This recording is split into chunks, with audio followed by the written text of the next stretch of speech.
you go back to last year to now, wallets with 10 to 10,000 BTC, which hold about 2/3 of all of the supply, they've added about 536,320 more Bitcoin. That's a ton.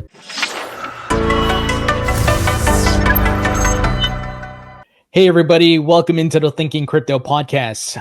Joining me today is Brian from Santiment, and we are going to do a deep dive into the crypto metrics for Bitcoin, various altcoins, and much more to get a pulse on what's happening in this market. Brian, great to see you. Good to see you, Tony. Huge week for crypto. Altcoins, especially top caps like Ethereum and Chainlink, are just going off right now. So that's got the crowd excited, as you would expect. And we can get into a lot of metrics today. Yeah, I'm excited to get into this because, I don't recall if Bitcoin hit a new all-time high after we spoke the last time. It hit 123K, but then rotational liquidity, ETH has been rallying, crossing 4,000. So let's kick it off with Bitcoin. What are you seeing there from a sentiment standpoint? So we'll start off with Bitcoin sentiment. So for those who've been watching, you're well familiar. For those who haven't been watching until this episode, this gold line here tells us almost everything we need to know about the sentiment of a coin. It's basically taking the ratio of all those bullish comments, people saying it's going to the moon, people saying Bitcoin's going to 200K, and we're dividing that by people saying Bitcoin's going to die, sell while you can, buy back in at 10K, stuff like that, right? So this gold line, when it gets up here, that's full of a bunch of people calling for very high levels. When it gets down here, that's people expecting prices to continue to go down. And as you can tell, there's often a good inverse reaction to the extremes. So the highest greed line on this chart was on May 22nd, right when Bitcoin topped and started to go down. The lowest was on June 22nd when we bottomed and proceeded to go on a scorching run over the next 3 weeks or so. So where are we now? We're kind of right in the middle. We've got the ratio between bullish and bearish comments across social media at about 1.3 to 1. That's pretty normal for Bitcoin. There's always going to be a little bit of a bullish skew. So we call that roughly normal, right? This is, of course, an eyeballed line, but more or less right about here is the average, and we're just about there. Interesting. So this is certainly good, better than everyone calling for it to be bullish, because as we've often talked about, the markets do the opposite of the herd. And if people are kind of, I don't know what's going to happen with Bitcoin next, or they're in fear, those are the two best positions we would want. Precisely. Yeah, we want to go against the crowd because the crowd is not representative of the big whales. They're representative of the small people who are trailing all of the big rallies or all of the big drops that are happening and reacting to them emotionally and in hindsight, and basically buying the bags after the prices have already gone way up, or selling the bags after they just dropped 20, 30, 40%, as we've seen plenty of times over the course of Bitcoin's 17-ish year history here. Of course, Bitcoin is trailing compared to most altcoins right now. Bitcoin's been basically the anchor that's allowing all of the profit redistributions of the past couple of months to trickle into Ethereum, Solana, XRP, Chainlink, some of these big top caps. I know Solana is actually trailing a little behind the others, but Bitcoin in general is staying put. So it's not surprising to see that it's not doing too much. But if we switch to Ethereum here, it's interesting to see that we're actually not getting a ton of bullish sentiment, because Ethereum is just about at that $4,500 level now. And I see that there's a little bit of a rise, but people are just not believing it at all. It's pure denial from the crowd. So what I'm interested in is at what point is the crowd going to finally say, you know what? I need to get in on Ethereum. I don't think the rally is going to stop. And once the crowd, the retail, the majority of small traders who have, $30 or a couple $100 in Ethereum, they decide they want to jump back in. That's when we're going to see the whales sell their bags with ease and drop the price finally. But for now, the coast looks pretty clear from a sentiment perspective, which is quite fascinating after a rally that started just about 10 days ago. And we've seen the price go up about 32% in those 10 days. That's interesting. I wonder, maybe it's more time, maybe it's higher prices that they need to see. Maybe they need to see the all-time highs broken, which is around like 4,800 if I'm not mistaken. Yeah, Um we're getting close. yeah, so maybe that would be the trigger, because they've Ethereum has faked this out so many times. It's tested that $4,000 wall like 3-4 times over the past year and hasn't been able to break it. And even though it broke it now, uh it's still, I think maybe the crowd is still not enthused. They're not like, let's see what happens. It might crash back down. But if it grows and breaks the all-time high, then it's like, oh, this time's for real. Mm-hmm. Exactly. That's how I see it too. It's a psychological game, and even breaking highs that we haven't seen since what was the year?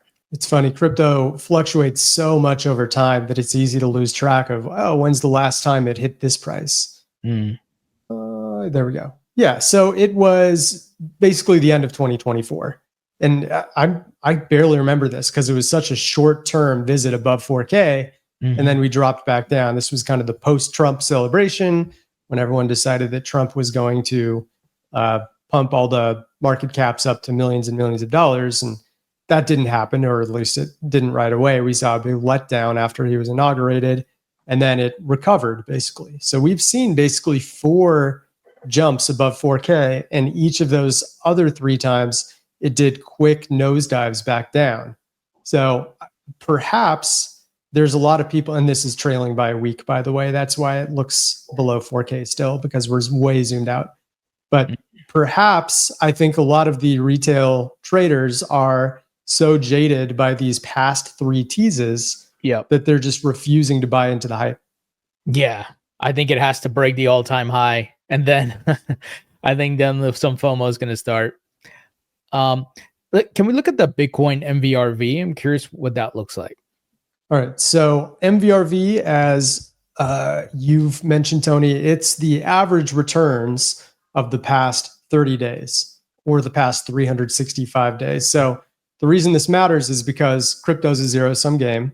We want to be buying in when others are in pain or struggling. And we've all heard buy low, sell high many times, but MVRV actually gives us a roadmap as to what the low and the high is. Because it's not just looking in the past and saying, $2,000 Bitcoin is low and $200,000 is high. We need to understand, during the context of all of the short-term traders and the long-term traders, which ones are, or when we put them all together, are they way underwater or way above water? And many of you who've watched have already kind of understood that concept, but it's super important to drill down. And from what I'm seeing now, 30-day average returns are just at about plus 1.7%. 365 days, way up at about plus 22, which is a little concerning. I would like to see both mainly stay under plus 10% as a clear path for any coin to continue thriving. When it's well above that for at least one, like we see now, it's kind of like a proceed with caution signal. At the very least, though, we can say that the short term is just sitting around even. So if you're hoping for a quick 2, 3, 4-day run, that could very well happen without much resistance, because there's not a lot of profit that's been happening from a short-term perspective. That makes sense. And I'm curious, Bitcoin over the weekend, it tried to maybe go test that high again at 123. It topped out just below 122. Maybe there's some room for upside in the short term, but to your point, I don't know, maybe we could see a bigger pullback before another major move. Yeah, I mean, there's going to be some event at some point that makes this long-term trend of profits start to diminish back down to zero at some point. We saw it back here in November. This was a couple of weeks after the Trump hype, after he was first elected. We end up going on a drop. And then once we see both of these lines below zero, we just go on this crazy rally. So we're not in like a crazy danger zone, because here we see both lines way above zero.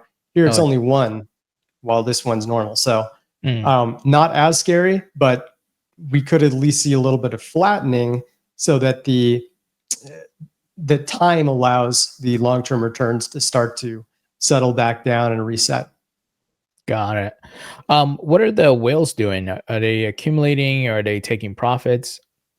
Yeah, great question. So the last I checked, we saw pretty steady accumulation, and that appears to still be the case. So from a long-term perspective, if you go back to last year to now, wallets with 10 to 10,000 BTC, which hold about 2/3 of all of the supply, they've added about 536,320 more Bitcoin. That's a ton, 4.1% more compared to what they had a year ago. So they certainly believe, and you can see how their accumulation trends with the price. And oftentimes it's a leading indicator where they'll start dumping and you have a few days or even a week or two to react. So once they started accumulating again here in mid-March, about 5 months ago, we just started to blast off in terms of price with these big green candles. As of now, they're still a little below where they were in mid-July. So about 4 weeks have passed and they've actually dumped just about 30K Bitcoin. But I'm not too worried because this long-term trend looks fine to me. This latest day, they've added a little bit back, a little over 10,000 BTC. So they're kind of just doing business as usual, letting altcoins rally right now. And I would assume eventually many of the whales who are in altcoins themselves decide, all right, it's time for the altcoin rally to stop. We're going to put it back in Bitcoin. And you'll see that bright green line here jump again. Yeah, especially as Bitcoin just hit about a month ago or weeks ago, 123K new all-time high. You expect there to be some profit taking, but as to your point, when you zoom out, the overall trend is still up. There's no clear downtrend here. Yeah, I mean, unless we start to see something really concerning, like this drop here over the span of 2-3 weeks or so, 57, 58K Bitcoin. That's the kind of stuff that we would be really worried about. But staying flat for a bit or kind of going into neutral like they are now, not really too big of a deal. Yeah. What about ETF inflows?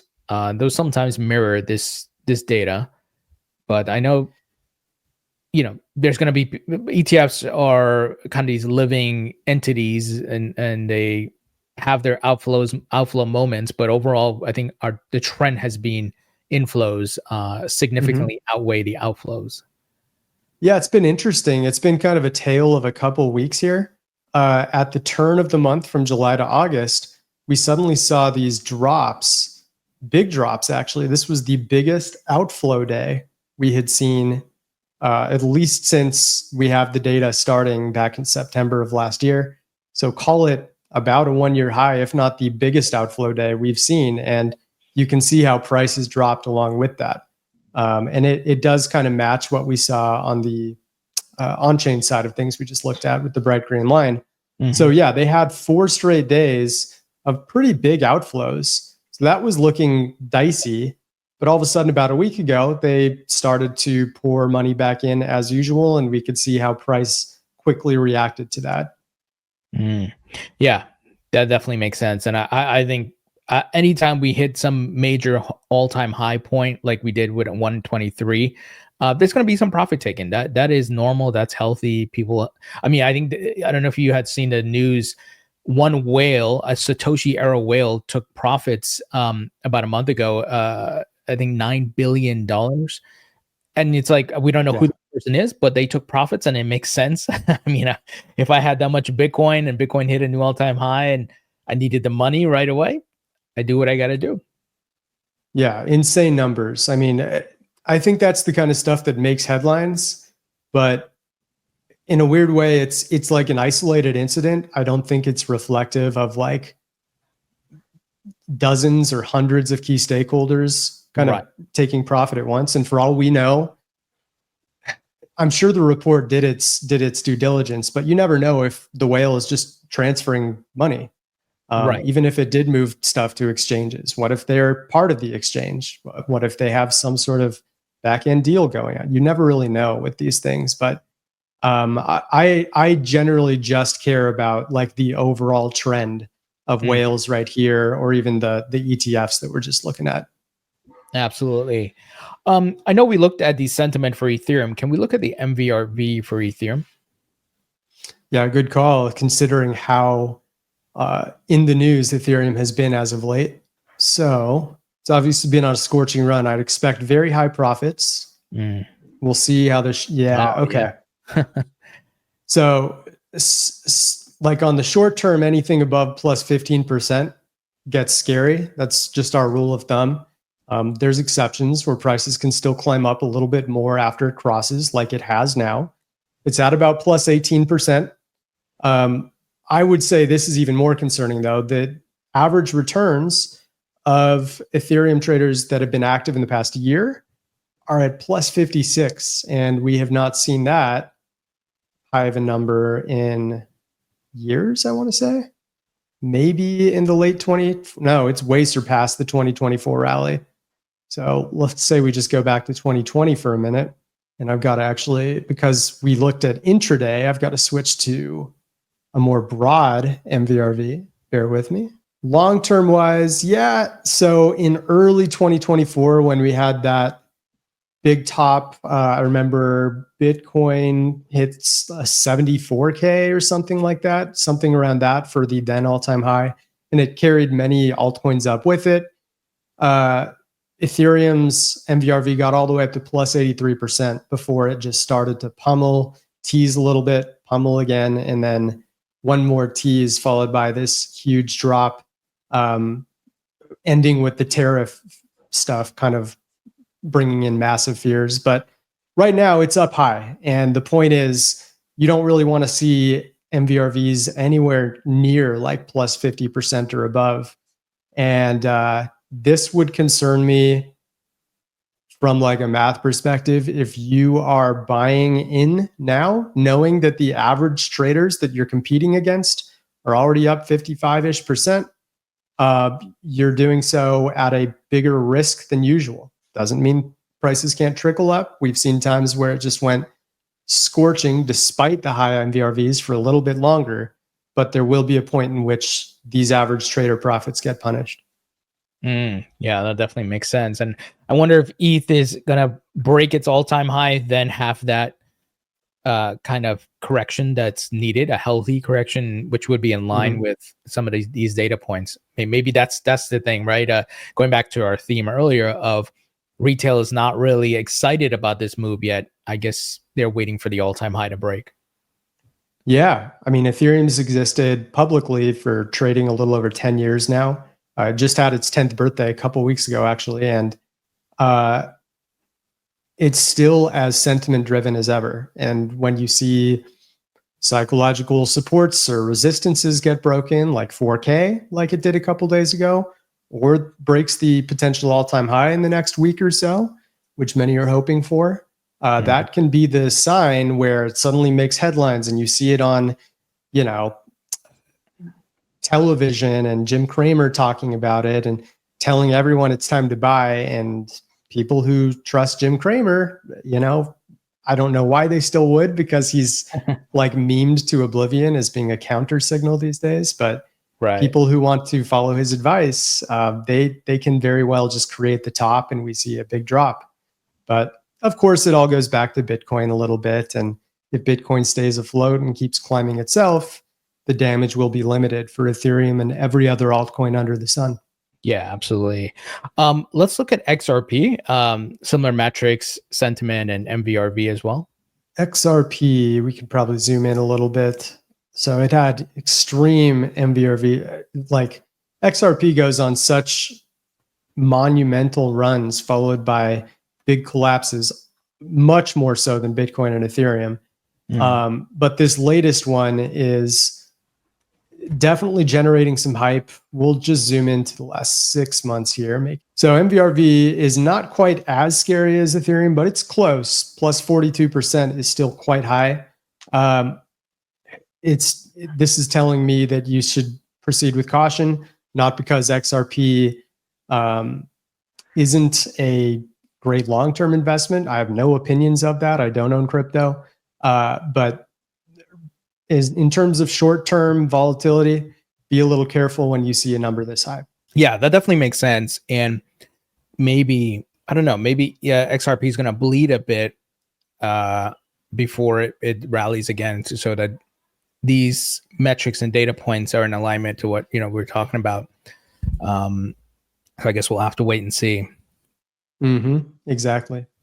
Now we have Solana and Sui Sentiment, if you want to dig into that really quick, Tony. We'll start with XRP Sentiment. Okay. All right, so XRP's kind of been all over the place. It looks like it did have a big euphoric day yesterday. We're recording on August 12th, but it's come back to earth so far today. So this is showing a little over 2.1 bullish comments for every bearish comment. That means people are getting a little greedy, probably reacting to this jump back up to like 325-ish. And then it dropped back down. What's interesting is it topped even though sentiment was negative, and that was just because Bitcoin ended up correcting here and had their own all-time high that just brought everything down with it. But I don't see anything too extreme here. I think XRP's sentiment is pretty normal, so not much else to say about it. Well, let's look at Solana, and then we can look at Sui as well. Solana, again, is just kind of staying in neutral. I know it's gone on a bit of a rally, but it's been overshadowed by Ethereum and even Chainlink being one that's just surging right now. And there's a few meme coins out there. So Solana itself, even though it's got many meme coins that are doing very well right now, it's kind of sitting with very neutral sentiment based on its history. It has these weird spikes that are almost like they get more positive when Solana goes down, which is strange. I think it just has to do with bot activity, but right now there's just not much going on here. Yeah, I mean, to your point, Ethereum has been stealing the show, and you haven't really heard much about Solana lately. But every dog has its day in this market. Eventually, ETH will cool down, then Solana is going to rip, and same thing with XRP and the others. Yeah, and there's an argument that Solana is a bit overshadowed right now because it is on a plus 16.5% run in the last 10 days. And that's not that significant compared to many out there, but it's moving in the right direction without getting much hype. And that can sometimes be a good combination. Oh, for sure. What about Sui? That's been in the news lately with treasury companies and much more. Yeah, and I wonder if that's what these huge positive spikes were about a week and change ago. Big positive spikes as the price was bottoming a couple times. So I think this might have just been news driven, and maybe there were some sell-offs where people weren't sure what to make of the news, but the bullish sentiment around here was undeniable. And it did go on a bit of a bounce followed by a drop, and it's sitting a little below $4 once again. But I'm intrigued by the big positive spikes that were kind of the biggest of the year, especially this one here, followed by kind of more neutral, slightly positive sentiment going on right here. What could you tell me a little bit about the treasury news? Because I haven't been following Sui as much as you.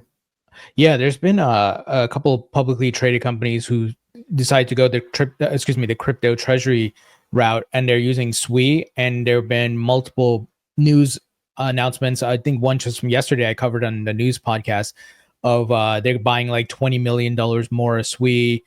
And then Grayscale, they added support for 2 chains that are built on Sui.